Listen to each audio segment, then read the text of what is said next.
Welcome to Chillin' 101. We hope this video helps. You start by confirming measurements and safety gear, then mark and cut the metal J channel to length. Use shears for straight cuts and deburr sharp edges so they seat flush. Once done, test fit the channel against the wall or siding to confirm alignment and expansion gap.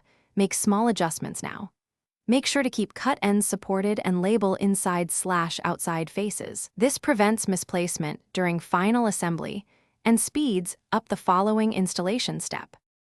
You now secure the J channel, starting at one end and working toward the other to control runout. Pre-drill pilot holes to prevent metal distortion, then fasten with corrosion-resistant screws or rivets about every 12 inches. Do not over-tighten. Once attached, verify the channel remains level and plumb. Small adjustments and shims solve misalignment. Make sure the channel flange sits snug, but allows the siding lip to move for thermal expansion, which prevents buckling later on. To finish, you seal exposed seams and outer edges with a compatible silicone to keep water out without sticking moving parts. After sealing, clean up excess and coat cut ends with a rust-inhibiting paint to extend life. Once installed, slide the siding into the channel to confirm free movement for expansion and contraction.